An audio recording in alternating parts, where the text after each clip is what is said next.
미국은 절대 떠날 수 없습니다. 워싱턴의 기류가 순식간에 달라졌습니다. 불과 몇 년 전까지만 해도 상황은 정반대였죠. 트럼프는 당당했습니다. 한국이 돈을 더 내지 않으면 미국은 철수할 수도 있다. 전 세계가 한국이 굴복할 거라고 예상을 했어요. 그런데 지금은 미국이 먼저 고백합니다. 우리는 떠날 수 없다.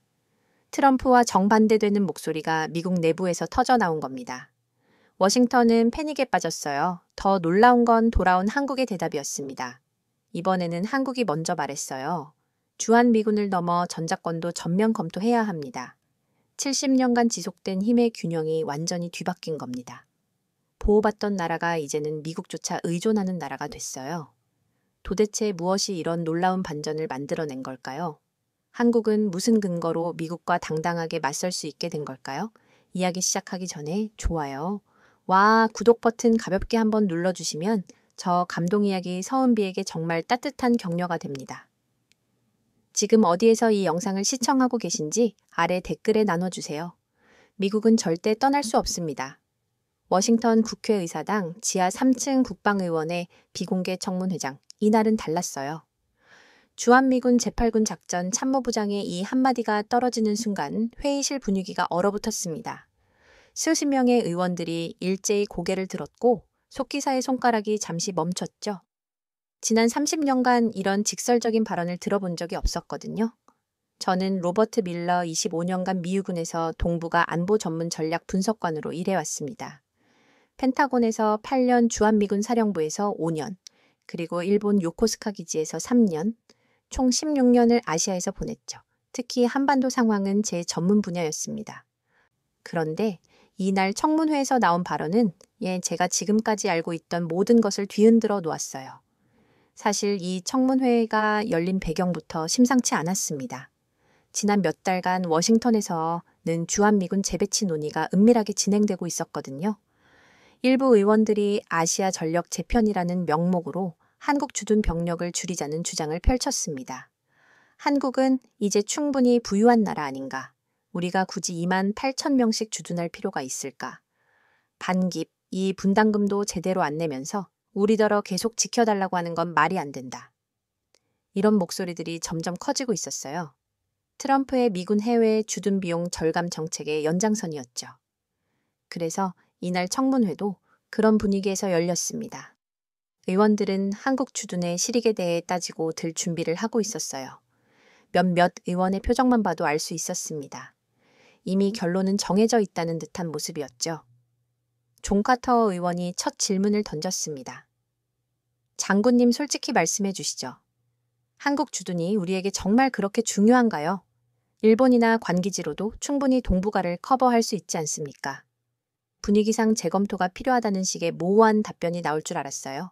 그런데 예상과 달리 장군의 대답은 칼 같았습니다. 의원님 현실을 말씀드리겠습니다. 우리가 한반도를 떠난다는 건 불가능합니다. 회의실이 조용해졌어요.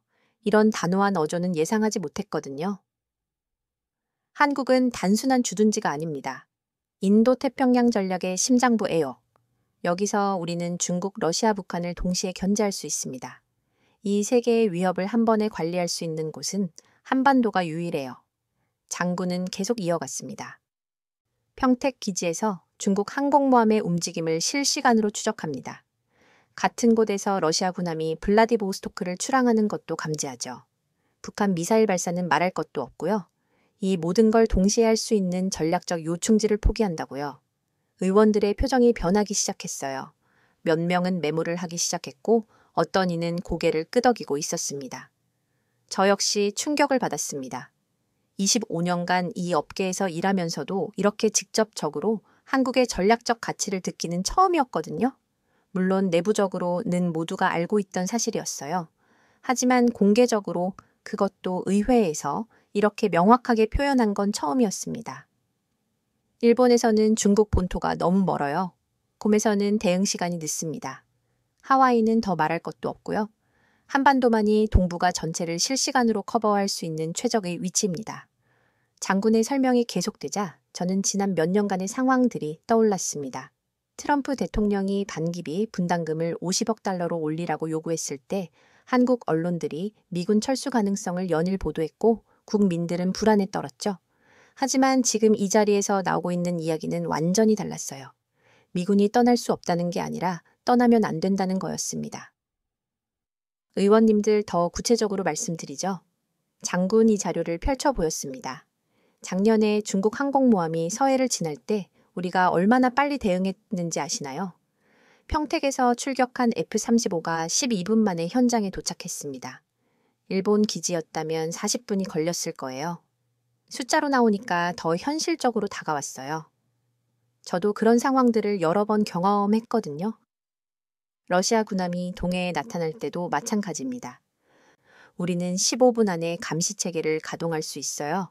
이게 바로 한반도 주둔의 핵심 가치입니다. 그 순간 토머스 윌슨 의원이 날카로운 질문을 던졌습니다. 그렇다면 장군님은 한국 주둔을 절대 줄일 수 없다는 저 말씀이신가요? 그렇습니다. 오히려 늘려야 한다고 봅니다. 회의실이 또 한 번 술렁이었어요. 이건 완전히 예상 밖의 답변이었거든요. 저는 그 순간 깨달았습니다. 지금까지 우리가 한국과의 협상에서 사용해왔던 철수카드가 사실은 허상이었다는 것을 말이죠. 우리가 한국을 떠날 수 없다면 그동안의 압박은 무엇이었을까요? 회의가 끝난 후 복도에서 만난 동료 분석관이 한숨을 쉬며 말했습니다. 로버트, 이제 우리 협상 카드 하나가 완전히 사라졌네. 앞으로 한국과 방기비 협상할 때 뭘 근거로 압박하겠어. 맞는 말이었어요. 그동안 돈 안 내면 떠날 수도 있다는 식으로 압박할 수 있었는데 이제는 그것도 어려워졌죠. 하지만 저는 오히려 이게 좋은 일이라고 생각했습니다. 진실이 드러났으니까요. 더 이상 허위 협박으로 동맹국을 괴롭힐 필요가 없어진 거잖아요. 청문회 다음 날 워싱턴 포스트에선 바로 사설이 올라왔습니다. 미군 한국 철수 압박 안 먹혀이라는 제목이었어요. CNN에서도 특집 뉴스로 방송했고 전문가들이 나와서 한미 관계의 새로운 패러다임이라고 분석했습니다. 며칠 동안 워싱턴은 이 이야기로 시끄러웠어요. 국방부에서는 맥락을 잘못 이해한 보도라며 진화에 나섰지만 이미 엎질러진 물이었죠. 그런데 정무장작, 저는 다른 궁금증이 생겼습니다. 그동안 미군이 떠날 수도 있다는 불안에 시달렸던 한국은 이 소식을 어떻게 받아들일까요? 더 중요한 건 한국이 정말 미국에게 그렇게 중요한 나라라면 과연 한국은 어떻게 변해왔을까요? 제가 처음 한반도에 발을 디뎠던 1999년과 지금의 한국은 완전히 다른 나라였거든요. 그 변화의 과정을 추적해보고 싶어졌습니다. 1999년 7월 인천공항에 첫 발을 디뎠을 때 한국은 막 IMF 외환위기의 그림자에서 벗어나려 애쓰고 있었습니다.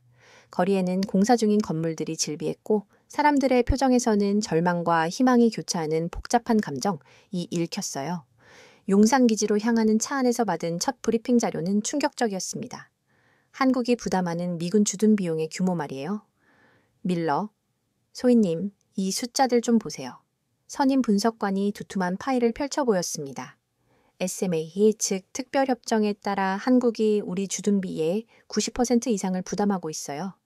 기지건설비, 한국인 근로자 인건비, 심지어 우리 가족들 생활비까지 포함해서 말이죠. 1991년부터 시작된 이 협정은 해마다 그 부담이 늘어나고 있었어요. 1999년 당시 한국이 부담하는 금액이 이미 연간 4천억 원을 넘어서고 있었거든요. 왜 이렇게 많이 내는 거죠? 제 질문에 선임자가 씁쓸한 표정으로 답했습니다. 한국 전쟁이 아직 끝나지 않았으니까요. 휴전협정만 맺어진 상태에서 우리가 이들을 보호해주고 있는 거죠. 당연히 그 비용을 부담해야 한다는 게 우리 입장입니다. 한미연합훈련 참관은 더욱 충격적이었어요. 훈련 현장에서 본 한국군의 모습이 예상과 완전히 달랐거든요. 한국군 2사단은 여기서 대기하세요. 우리가 주공격을 담당하고 여러분은 측면 지원 임무를 맡겠습니다. 미군 지휘관의 지시에 한국군 준장이 별다른 이해 제기 없이 알겠습니다. 라고 답하는 모습을 봤어요. 분명 이 한국 땅에서 한국을 방어하는 훈련인데 한국군은 완전히 보조적인 역할만 하고 있었습니다. 가장 놀라운 건 전시작 전통제권 문제였어요. 전쟁이 나면 한국군 전체, 그러니까 60만 대군이 모두 미군 사령관의 지휘를 받는다는 사실을 알았을 때 정말 믿어지지 않았습니다. 이게 정말 정상적인 건가요? 자기 나라 군대인데 지휘권이 없다고요? 동료에게 물어보니 당연하다는 듯 대답하더군요. 한국 전쟁 때부터 그래 왔어요. 한국 군만으로는 북한을 상대하기 어렵거든요. 2년 뒤인 2001년 방위비 분담 협상을 처음 참관할 기회가 생겼습니다. 그때 본 장면은 지금도 생생해요. 협상 테이블에서 미국 측 수석 대표가 자료를 펼쳐놓으며 말했습니다. 올해부터는 미군 가족 주택 관리비와 여가시설 운영비도 추가로 부담해 주셔야 합니다. 한국 측 협상 대표가 조심스럽게 질문했어요. 그런 비용까지 저희가 부담해야 하는 건가요? 직접적인 방어 비용이 아닌 것 같은데 주한미군의 사기와 복지는 한국 방어 능력과 직결됩니다. 사기가 떨어지면 방어 효과도 떨어질 수밖에 없죠. 결국 한국 측이 수용했습니다. 그 과정에서 한국 대표들의 표정이 점점 어두워지는 걸 지켜봤어요. 협상이라기보다는 통보에 가까운 분위기였습니다. 2003년 이라크 전쟁 때는 더욱 극명하게 드러났어요. 미국이 한국에 파병을 요청했을 때 벌어진 일들 말입니다. 한국도 자위툰 부대를 파견해야 합니다. 동맹국으로서 당연한 의무죠. 한국 정부는 내부적으로 큰 고민에 빠졌어요. 국민 여론은 반대가 대다수였지만 미국의 압력을 무시하기는 어려운 상황이었거든요. 결국 3,600명의 대규모 부대가 파견됐습니다. 한국 입장에서는 직접적인 이해관계가 없는 전쟁에 자국민을 보내야 하는 딜레마였죠. 그 무렵 한국 국방부 고위 관계자와 비공식 면담을 가질 기회가 있었어요. 그분의 말이 오랫동안 기억에 남았습니다. 밀러 소령님, 솔직히 말하면 우리는 협상에서 항상 의뢰 입장이에요. 미국이 원하는 건 거의 다 들어줘. 야, 하는 상황입니다.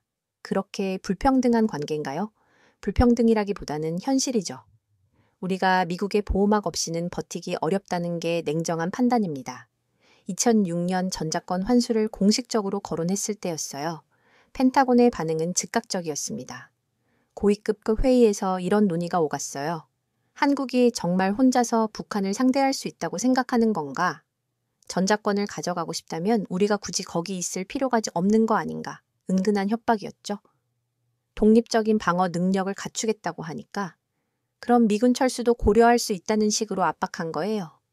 결과는 뻔했습니다. 한국 정부는 급히 워싱턴으로 고위급 대표단을 파견했고 성급한 전자권 환수는 제거하겠다며 한 발 물러졌어요. 그때 한국 국방부 관계자와 만났는데 그분의 한숨소리가 지금도 귀에 남아 있습니다. 우리가 조금이라도 독립적인 모습을 보이면 항상 이런 식이에요. 그럼 혼자 해봐라 하면서 압박하죠.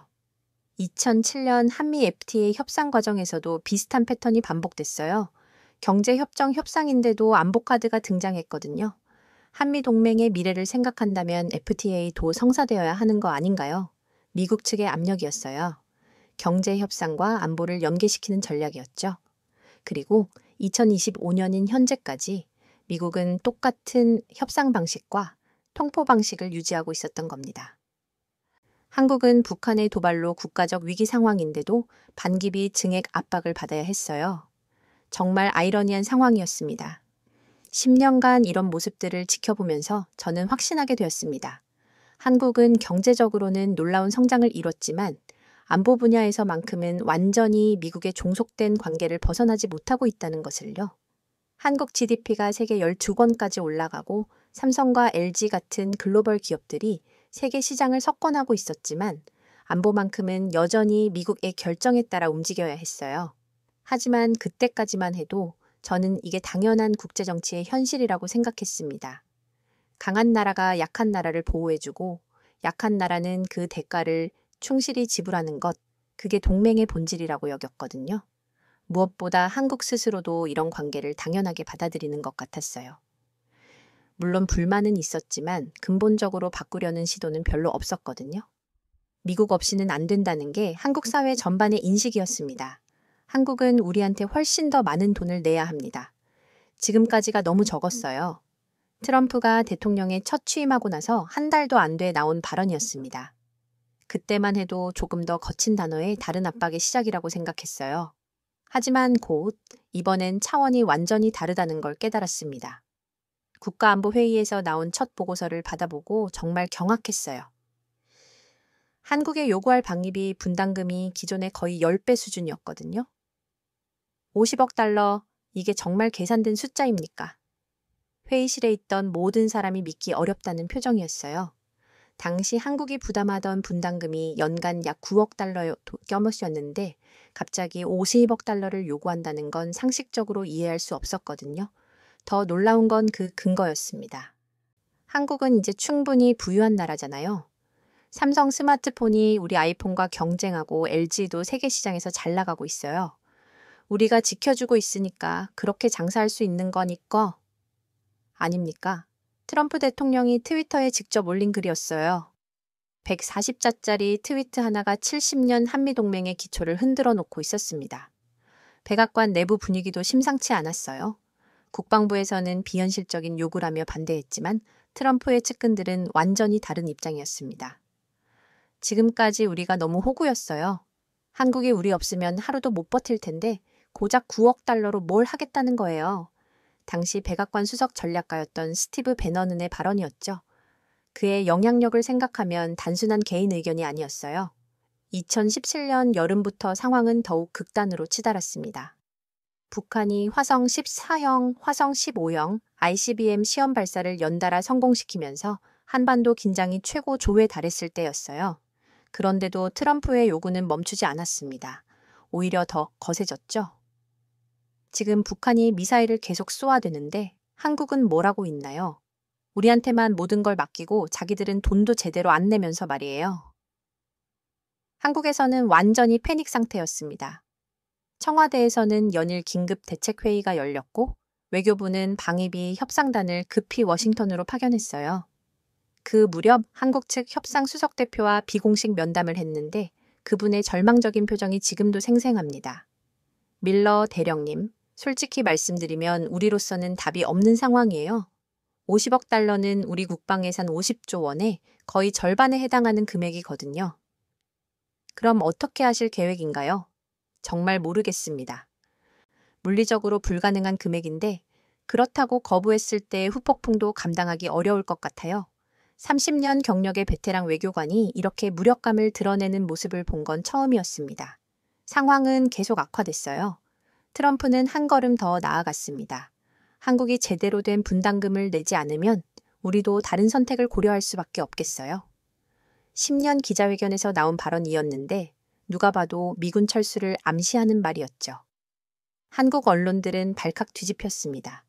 미군 철수 현실 하대나 한미동맹 70년 최대 위기라는 제목으로 일면을 장식했어요. 국방부 내부에서도 비상이었습니다. 한국 담당 데스크에서는 매일 상황 보고서가 올라왔는데 그 내용들이 대부분 우울했어요. 한국 정부의 딜레마가 심화되고 있습니다. 50억 달러는 현실적으로 불가능한 금액이지만 이를 거부했을 때 트럼프 대통령이 정말로 철수 카드를 꺼낼 가능성을 배제할 수 없다는 게 그들의 판단입니다. 하지만 트럼프의 압박은 더욱 거세졌어요. 이제 김정은과도 좋은 관계를 맺었으니 한반도 긴장이 많이 완화되었잖아요. 그런데도 한국은 여전히 우리의 보호가 필요한 건가요? 완전히 모순된 논리였어요. 북한 위협이 클 때는 위험하니까 더 많이 내라고 했고 위협이 줄어들면 이제 덜 위험하니까 우리가 굳이 있을 필요가 없다는 식이었죠. 한국 입장에서는 어떻게 해도 답이 없는 상황이었어요. 진퇴양난이란 말이 딱 맞는 처지였습니다. 그리고 최근 트럼프가 한국에 요구한 분담금 이 50억 달러를 넘어 무려 130억 달러 한국 돈으로 약 15조 원에 이르렀어요. 기존 분담금의 거의 15배에 달하는 천문학적 금액이었죠. 이건 정말 상상을 초월하는 수준이었어요. 한국의 전체 국방회산이 50조 원인데 그중 30%를 미군 주둔비로 내라는 말과 같았거든요. 그때까지만 해도 저는 이런 극한 압박이 결국 한국을 굴복시킬 거라고 생각했어요. 지난 70년간 그래왔으니까요. 아무리 버텨도 결국에는 미국의 요구를 받아들일 수밖에 없을 거라고 여겼습니다. 하지만 최근 들어서는 뭔가 다른 신호들이 포착되기 시작했어요. 한국의 반응이 예전과는 사뭇 달랐거든요. 단순히 굴복하고 끝나는 게 아니라 나름의 대안을 모색하고 있다는 정보가 들려왔습니다. 한국이 자체 방어 능력 강화에 본격 나서고 있다는 치하 보고서를 받았을 때 처음에는 그냥 허세라고 생각했어요. 어차피 미국 없이는 불가능할 거라고 여겼거든요. 하지만 연이어 들려오는 소식들은 심상치 않았습니다. 한국이 방산업체들과 대규모 계약을 체결하고 독자적인 무기 개발에 천문학적 예산을 투입하고 있다는 정보였어요. 그리고 가장 놀라운 소식은 따로 있었습니다. 한국산 무기들이 해외로 수출되기 시작했다는 거였어요. 그것도 나토 회원국들에게 말이죠.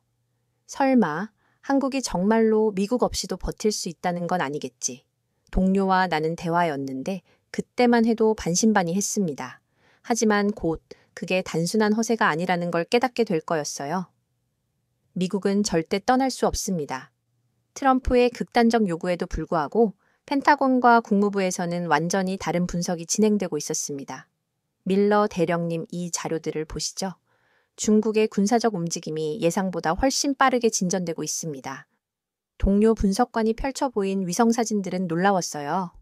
남중국 해에 건설된 인공섬들, 대만 해협에 집결한 중국 해군, 그리고 동중국해로 진출하는 항공모함들의 모습이 생생했거든요. 2019년 이후 중국은 연간 20% 이상 국방비를 증액하고 있어요. 특히 해군력 증강에 집중하고 있습니다. 더 심각한 건 러시아였어요. 우크라이나 전쟁 이후 러시아는 동쪽으로 군사력을 재배치하기 시작했습니다. 블라디보스토크 기지에 최신 핵잠수함 3척이 추가 배치됐고 사할린 일대의 미사일 기지도 대폭 증강됐어요. 북한은 말할 것도 없었죠. 2022년부터 핵무기 개발 속도가 무섭게 빨라지고 있었습니다. 김정은 정권은 이제 연간 30발 이상의 미사일을 시험 발사하고 있어요. 이건 과거와는 완전히 다른 수준입니다. 세계의 위협이 동시에 증가하는 상황에서 한반도의 전략적 가치는 기하급수적으로 커졌어요. 그때서야 저는 깨달았습니다. 왜 그 고위 간부가 미국은 절대 떠날 수 없다고 말했는지를요. 평택기지에서 근무할 때 직접 확인한 내용들이 떠올랐어요. 그곳은 정말 세계 최대 규모의 미군 기지였습니다. 무지만 37km 뉴욕 맨해튼 면적의 절반에 달했거든요. 여기서 우리는 세계 방향을 동시에 감시할 수 있어요. 당시 작전 참모부장이 브리핑실 대형 스크린을 가리키며 설명했던 내용이 생생했습니다. 북쪽으로는 북한 전 지역, 서쪽으로는 중국 해안 지역, 동북쪽으로는 러시아 극동 지역까지 실시간 감시가 가능합니다. 실제로 평택기지의 레이더 시설은 반경 1000km까지 탐지할 수 있었어요. 북한은 물론이고 중국 산둥반도, 러시아 연해주까지 한 번에 커버하는 범위였죠. 만약 이 기지를 포기한다면 동료가 던진 가정에 대해 시뮬레이션을 돌려본 적이 있었어요. 결과는 참담했습니다.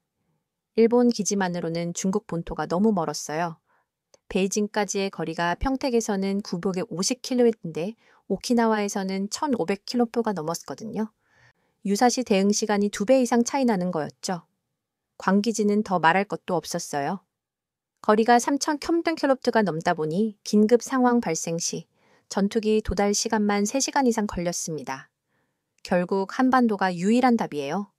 분석 결과를 정리하면서 내린 결론이었어요. 중국, 러시아, 북한을 동시에 견제할 수 있는 위치는 한반도밖에 없었습니다.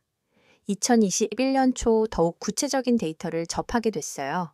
중국의 군사 동향을 분석하던 중 놀라운 사실을 발견한 거였죠. 중국이 가장 신경 쓰는 곳이 어디인 줄 아세요? 치아 동부가 담당 분석관이 기밀 자료를 보여줬습니다. 바로 평택기지예요. 중국 군부 내부 문서를 보면 평택기지를 서태평양 최대의 위협이라고 표현하고 있거든요. 실제로 중국은 평택기지를 겨냥한 미사일 기지를 동해안 일대에 대거 구축하고 있었어요. 그만큼 위협적으로 느끼고 있다는 반증이었죠. 러시아도 마찬가지였습니다. 푸틴 정권은 한미연합 훈련이 있을 때마다 극동 지역에 전투기를 긴급 배치했어요. 러시아가 우리를 가장 경계하는 시점이 언제인지 아세요? 바로 한국에서 훈련할 때예요. 국방정보본부 DI A 러시아 담당관의 설명이었어요. 평택에서 출격한 우리 전투기들이 30분 안에 블라디보스토크까지 도달할 수 있거든요. 러시아 입장에서는 목에 칼을 대고 있는 느낌이죠. 북한은 더 노골적이었어요. 김정은 이 공개석상에서 남조선 주둔미제 침략군을 거론할 때마다 항상 평택을 구체적으로 언급했습니다. 이런 현실을 파악하고 나니 트럼프의 철수 위협이 얼마나 허황된 것인지 명확해졌어요. 미국이 한반도를 떠나는 순간 동아시아 전체의 군사 균형이 중국과 러시아에게 완전히 넘어가는 거였으니까요. 2022년 우크라이나 전쟁이 터지면서 이런 인식은 더욱 확고해졌습니다. 러시아가 유럽에서 보인 공격성을 보고 펜타곤 내부에서는 절대 아시아에서 발을 빼면 안 된다는 공감대가 형성됐어요. 우크라이나에서 일어난 일이 대만에서도 벌어질 수 있어요. 국방장관 주재 긴급 회의에서 나온 발언이었죠. 그때 우리가 한반도에 없다면 중국을 막을 방법이 없습니다. 실제로 중국은 우크라이나 전쟁 발발 이후 대만에 대한 압박을 노고라 했어요. 군용기 방공식별 구역 침범 이 연간 1,700회를 넘어섰고 해군 훈련 회 수도 3배 이상 증가했습니다. 그런 상황에서 2023년 초 결정적인 사건이 일어났어요. 중국 해군의 세 척의 항공모함이 동시에 출동해 서태평양에서 대규모 연합훈련을 벌인 거였습니다. 이건 명백한 힘의 과시예요. 태평양 함대 사령부의 분석이었죠. 중국이 우리도 이제 미국과 대등하게 싸울 수 있다는 메시지를 보내고 있는 거예요. 그때 평택기지의 증가가 다시 한번 입증됐어요. 한국에서 출격한 미군 전투기들이 불과 2시간 만에 중국 항모 전단 인근에 도달해 감시 임무를 수행했거든요. 만약 한국 기지가 없었다면 대응 시간이 최소 6시간은 걸렸을 거예요. 작전 담당관의 설명이었어요. 그 차이는 단순히 시간의 문제가 아니었습니다.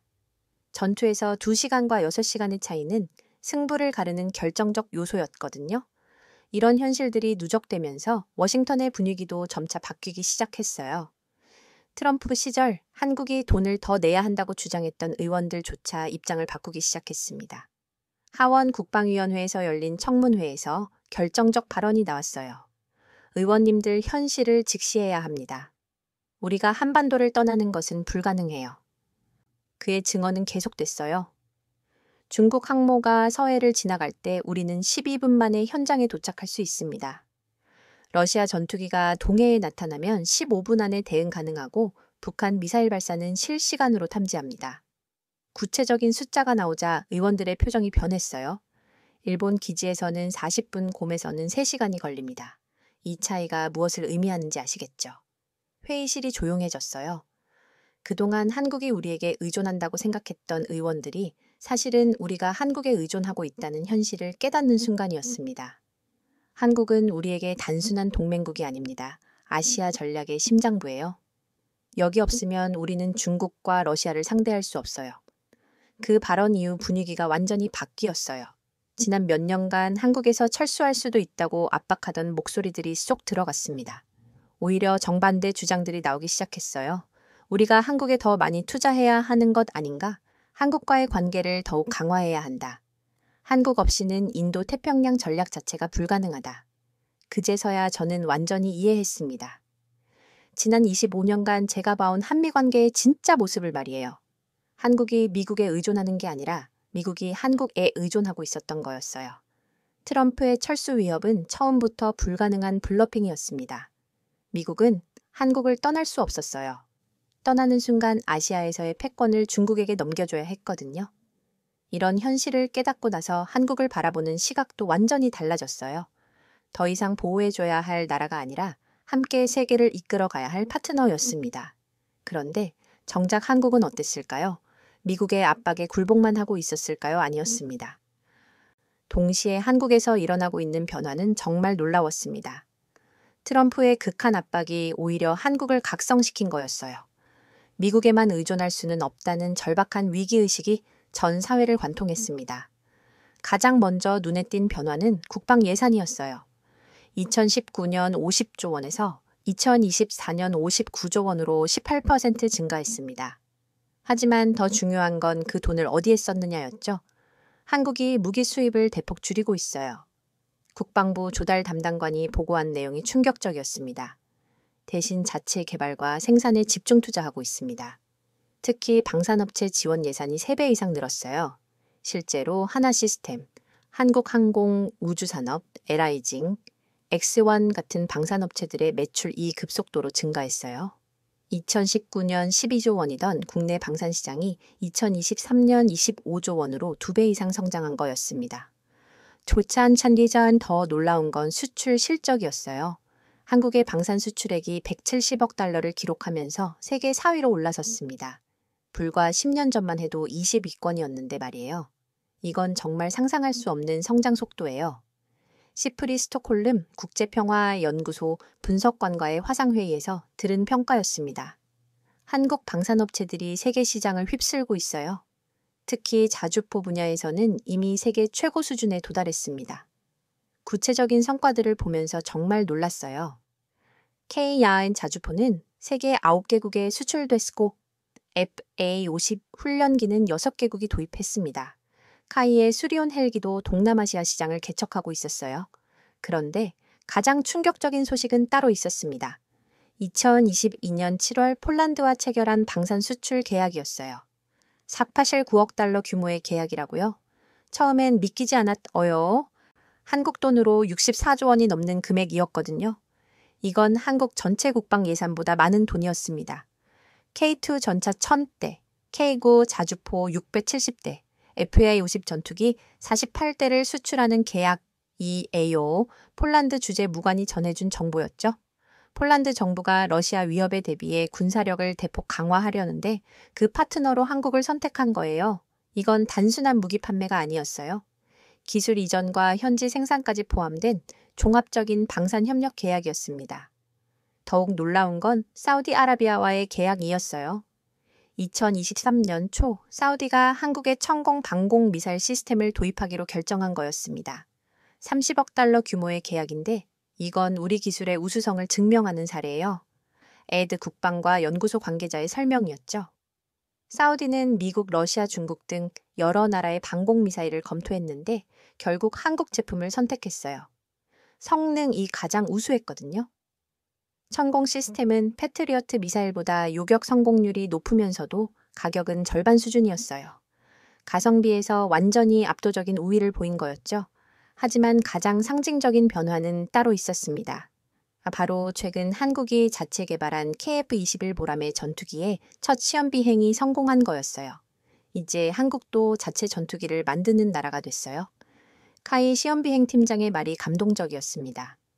60년간 미국, 프랑스에서 전투기를 사왔었는데 이제는 우리가 직접 만들 수 있게 됐죠. KF-21은 F-35 다음 세대 전투기로 평가받고 있었어요. 스텔스 성능은 물론이고 전자전 능력까지 갖춘 4.5세대 전투기였습니다. 인도네시아 공동개발 파트너로 참여했고 이미 몇 개국이 도입 의사를 밝혔어요. 개발 단계에서부터 수출을 염두에 둔 전략이었죠. 미국의 F-35보다 훨씬 저렴하면서도 성능은 비슷한 수준이었거든요. 이런 변화들을 지켜보면서 저는 한국의 전략을 이해하게 됐어요. 미국 의존도를 줄이면서 자주 국방 능력을 키우겠다는 확고한 의지였습니다. 더욱 놀라운 건 이 모든 게 불과 5년 만에 일어난 변화라는 거였어요. 2019년까지만 해도 한국은 주요 무기를 대부분 수입에 의존했는데 2024년에는 거의 모든 무기를 자체 생산할 수 있게 된 거였습니다. 한국의 방산기술 발전 속도가 정말 무섭네요. 로키드 마틴 아시아 담당 부사장과의 미팅에서 들은 말이었어요. 우리도 한국 업체들과 협력하지 않으면 경쟁에서 밀릴 것 같아요. 실제로 미국 방산업체들이 한국 기업들과의 협력을 적극 추진하고 있었습니다. 기술 격차가 급속도로 줄어들고 있었거든요. 가장 인상적이었던 건 전자권 환수 논의의 변화였어요. 2006년에는 미국의 압박으로 무산됐지만 이번에는 분위기가 완전히 달랐습니다. 한국군의 독자 작전 능력이 크게 향상됐어요. 주한 미군 사령부 작전 참모부장의 평가였습니다. 이제는 우리가 지원하지 않아도 북한 정도는 충분히 상대할 수 있을 것 같아요. 실제로 한국군의 무기체계가 완전히 바뀌었어요. 현무 미사일 시리즈는 북한 전역을 타격할 수 있었고 아이언돔보다 우수한 성능의 방공체계도 구축했습니다. 솔직히 말하면 이제는 한국이 우리를 더 많이 도와주고 있어요. 인태 사령부 정보참모부장의 솔직한 고백이었죠. 한국 정보기관의 북한 분석 능력은 우리보다 뛰어나고 중국 동향 파악도 한국이 더 정확해요. 이런 변화 속에서 한미 관계의 성격도 근본적으로 바뀌었어요. 과거의 보호자와 피보호자 관계에서 대등 한 파트너 관계로 전환된 거였습니다. 공동성명의 글로벌 포괄적 전략 동맹이라는 표현이 들어갔다는 것만으로도 모든 걸 알 수 있었죠. 이제 한국은 아시아를 넘어 전 세계에서 우리와 함께 활동하는 파트너예요. 국무부 동아시아 담당 차관보의 설명이었죠. 우크라이나 지원에서도 한국이 중요한 역할을 하고 있고 인도태평양 전략에서도 핵심적인 파트너가 됐어요. 실제로 한국은 우크라이나에 폭탄 10만 발을 지원했고 폴란드를 통한 간접 지원도 지속하고 있었습니다. 러시아와 직접 대립하지 않으면서도 서방 진영의 일원으로서 역할을 다하고 있었죠. 인도태평양에서도 마찬가지였어요. 한국 해군이 미군과 합동으로 항행의 자유작전에 참여하고 중국의 불법 어업 단속에도 나서고 있었습니다. 이제 한국은 지역 안정의 제공자가 됐어요. 태평양 함대 사령관의 평가였습니다. 과거에는 우리가 한국을 보호했다면 이제는 한국과 함께 아시아 평화를 지키고 있어요. 이런 변화를 지켜보면서 가장 놀라웠던 건 한국 국민들의 의식 변화였어요. 과거 미군이 떠나면 어떻게 하나라고 걱정하던 분위기와는 완전히 달랐습니다. 여론조사에서 한국이 독자적으로 북한을 상대할 수 있다고 생각하느냐는 질문에 72%가 그렇다고 답했어요. 5년 전과는 정반대의 결과였습니다. 우리도 이제 당당한 나라가 됐어요. 서울에서 만난 한국국방연구원 연구위원회 말이 인상적이었습니다. 미국과 대등한 관계에서 협력하는 거죠. 일반적으로 도움받는 관계가 아니라 정말로 한국은 완전히 다른 나라가 되어 있었습니다. 보호받던 나라에서 스스로 지키는 나라로 더 나아가 다른 나라까지 돕는 나라로 변화한 거였어요. 그리고 이 모든 변화의 시작점에는 트럼프의 극단적 압박이 있었습니다. 역설적이게도 한국을 굴복시키려던 압박이 오히려 한국을 더 강하게 만든 셈이었죠. 이제 미국과 한국은 진정한 동맹 관계에 있었습니다. 서로에게 없어서는 안 될 파트너가 된 거예요. 하지만 모든 것이 순탄했던 건 아닙니다. 한국의 놀라운 변화에도 불구하고 여전히 강한 회의론이 존재했어요. 특히 미국 내 일부에서는 한국이 과연 정말로 혼자서 할 수 있을까라는 의구심이 계속 제기되고 있었습니다. 상원 군사위원회에서 벌어진 논쟁이 대표적이었어요. 텍사스주 출신 공화당 상원의원 테드 크루즈가 날카로운 질문을 던졌습니다. 한국이 아무리 무기를 많이 만들어도 결국 핵심 기술은 우리 것 아닙니까? 정작 위기 때 우리가 기술 지원을 중단하면 어떻게 될까요? 사실 일리 있는 지적이었어요. 한국의 KF-21 전투기에도 미국 기술이 들어가 있었고 이지스 시스템도 미국 라이선스를 받은 거였으니까요.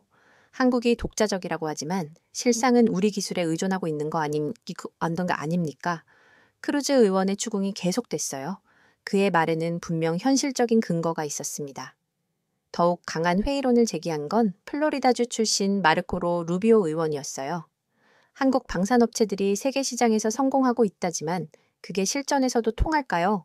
폴란드나 사우디에 팔린 무기들이 실제 전쟁에서 검증된 적이 있나요? 날카로운 지적이었죠.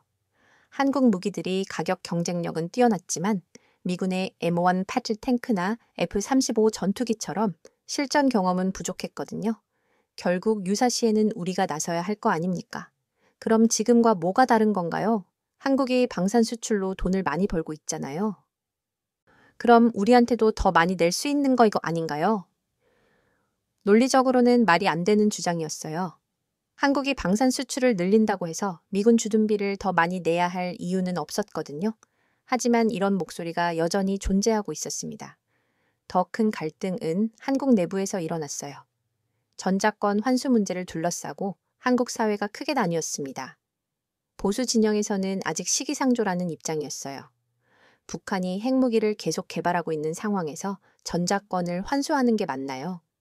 미군과의 연합 지휘 체계가 더 효율적일 수 있어요. 굳이 지금 바꿀 필요가 있을까요? 반면 진보 진영은 정반대 주장을 펼쳤습니다. 언제까지 우리 군대를 남의 나라 장군이 지휘하게 할 건가요? 이제는 자립할 때가 됐어요.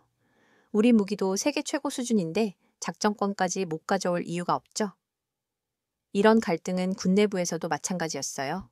한국군 장성들 사이에서도 의견이 엇갈렸습니다.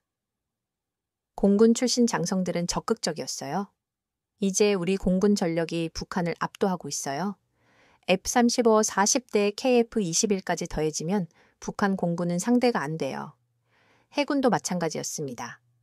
3,000톤급 구축함 6척과 차세대 구축함으로 동해를 완전히 장악할 수 있어요. 북한 잠수함쯤은 우리만으로도 충분히 대응 가능해요. 이런 내부 갈등을 지켜보면서 저는 한국 사회의 고민을 이해할 수 있었어요. 70년간 지속된 체제를 바꾸는 건 쉽지 않은 일이었거든요. 더욱 이 미국 내부에서도 여전히 회의적인 목소리가 나오고 있었습니다.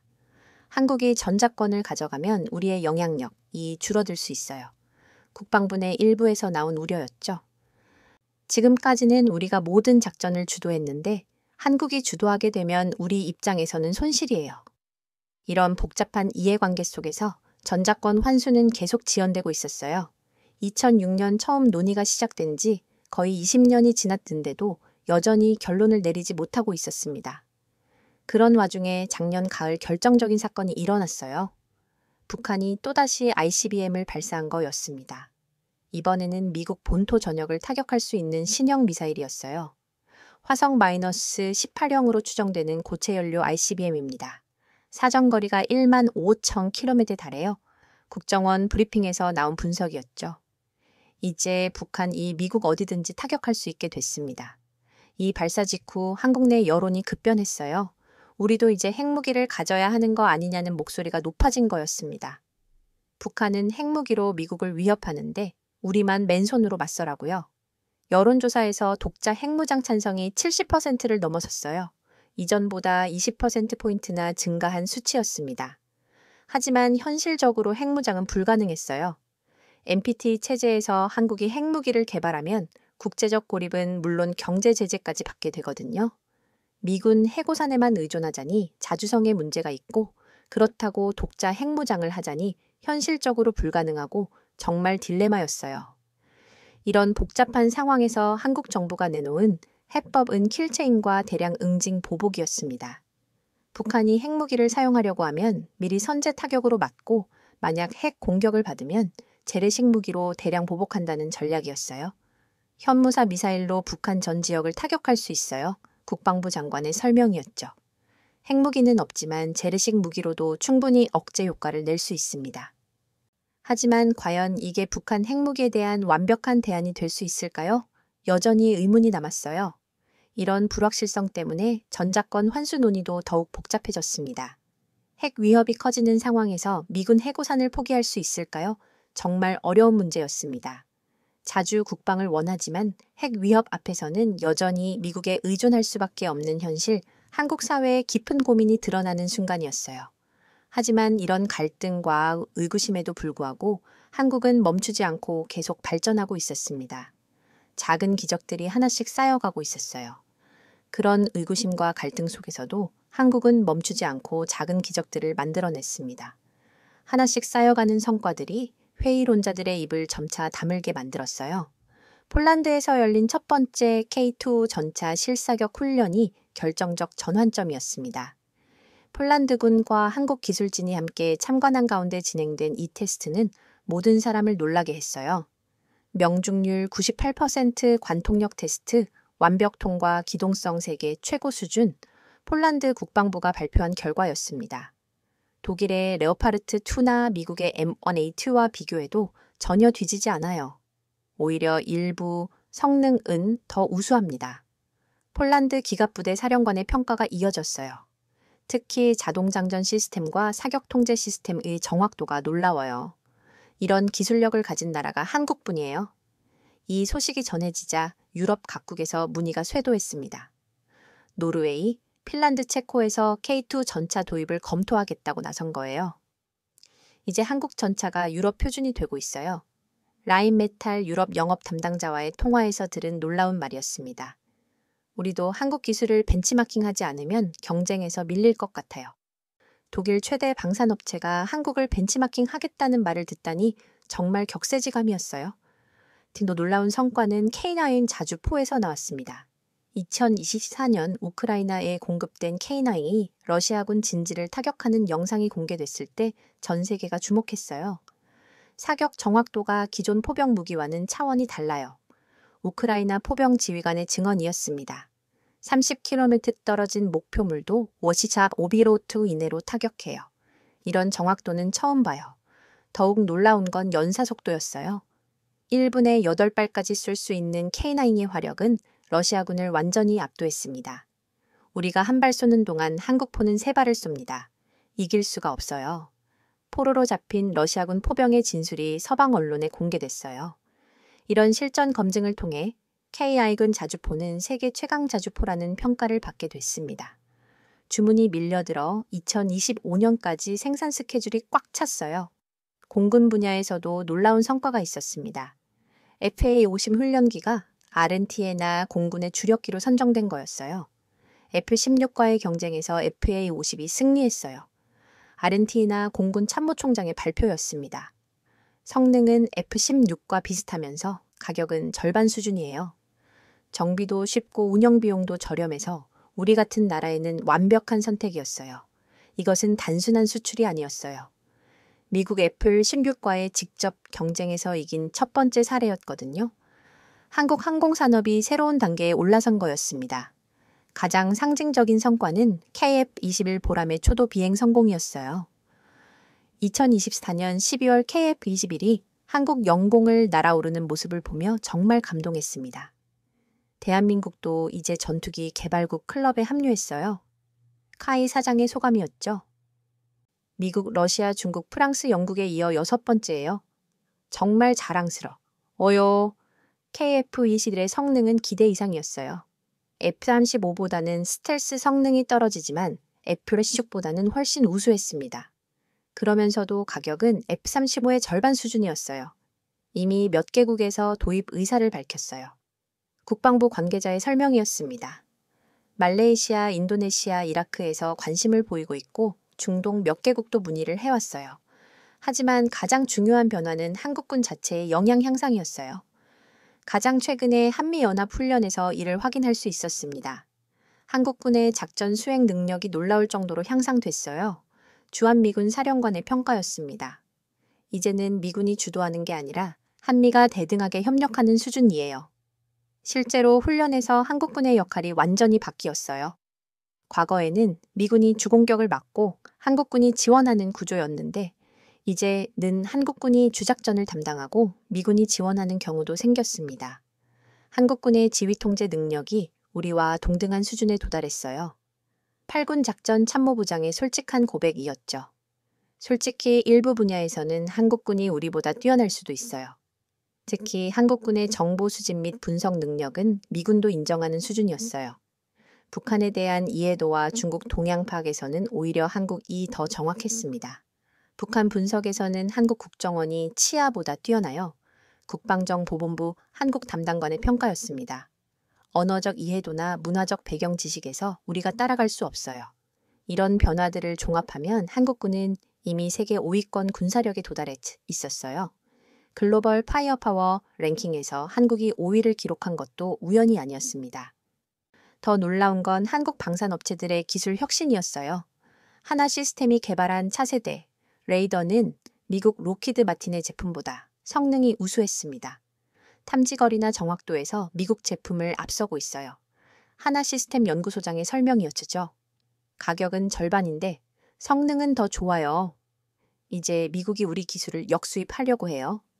실제로 로키드 마틴에서 하나 시스템과의 기술 협력을 제안해 왔습니다. 과거와는 완전히 반대 상황이 된 거예요. LE GNX-1의 미사일 기수도 세계 최고 수준에 도달했어요. 해성 대한 미사일은 미국의 하품 미사일보다 사거리가 길고 정확도도 높았습니다. 이제 우리 미사일이 세계 표준이 되고 있어요.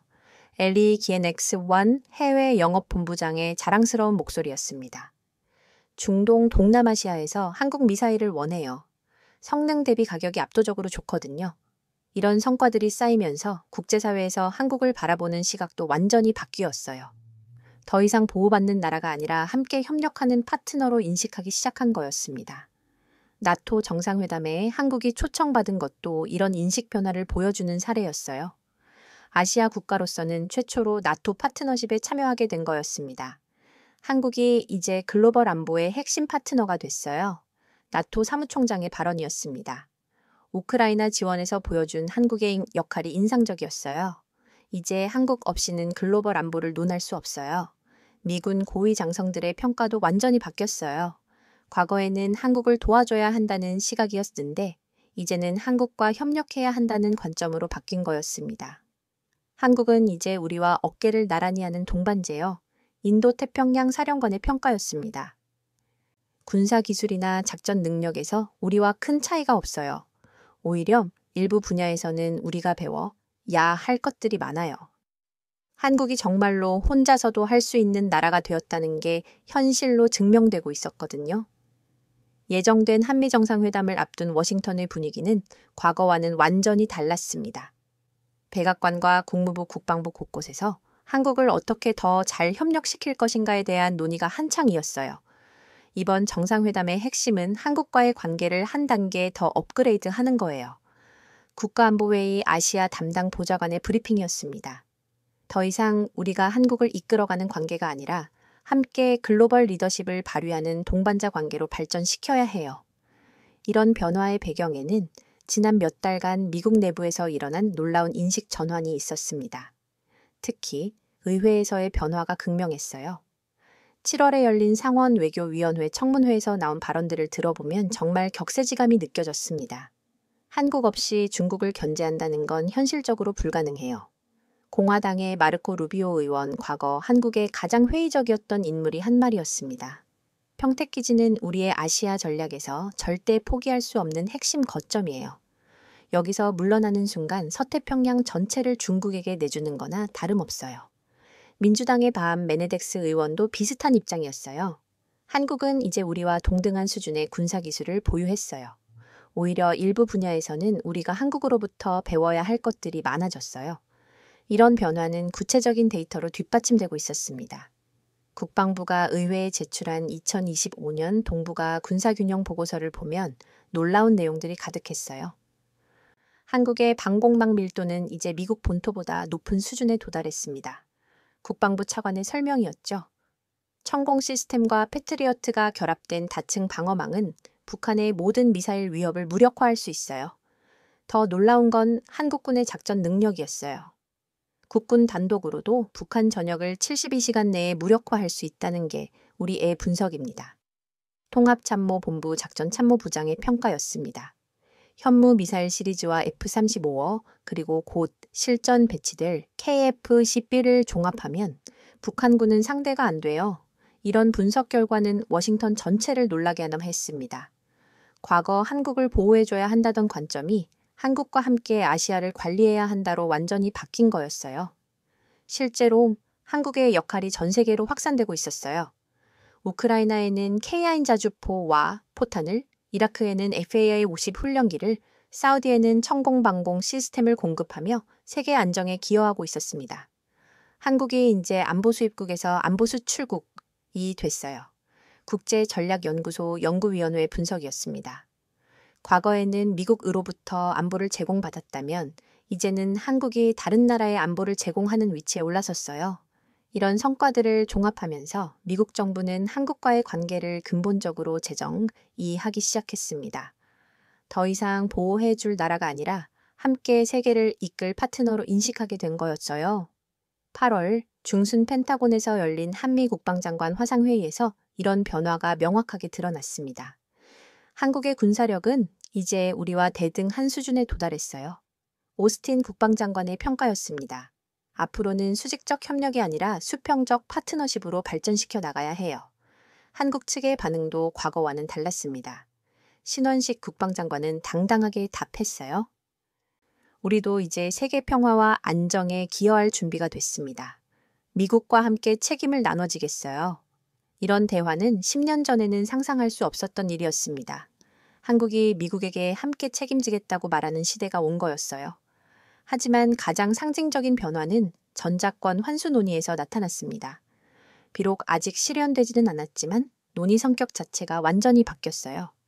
25년 전 제가 처음 한국에 왔을 때를 떠올려 보면 정말 격세지감이 듭니다.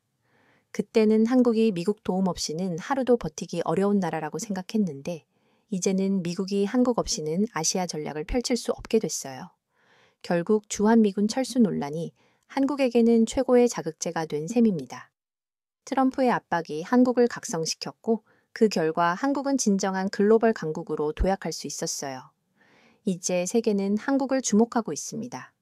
더 이상 보호받던 작은 나라가 아니라 세계 평화와 번영을 이끄는 핵심 국가로 인정받고 있어요. 그리고 무엇보다 미국은 한국을 떠날 수 없게 됐습니다. 한국이 미국에 의존하는 게 아니라 미국이 한국과의 협력 없이는 21세기를 이끌어갈 수 없게 된 거예요. 이것이 바로 주한미군 고위 간부가 의회에서 미국은 절대 떠날 수 없습니다. 라고 말한 진짜 이유였습니다. 한국은 이제 미국이 결코 포기할 수 없는 최고의 파트너가 된 거예요. 70년 전 폐허에서 시작해 세계 10대 경제 대국이 된 나라, 미군의 보호를 받던 나라에서 이제는 미국조차 의존할 수밖에 없는 핵심 파트너가 된 나라. 트럼프의 압박이 오히려 우리를 더 강하게 만들었습니다. K-방산이 세계를 석권하고 한국군이 세계 5위 군사력을 갖추며 전 세계가 한국을 인정하는 시대가 왔어요. 이젠 세계 속에서 당당하게 평화를 이끄는 강국이 된 한국. 오늘의 사연을 함께 해주셔서 감사합니다.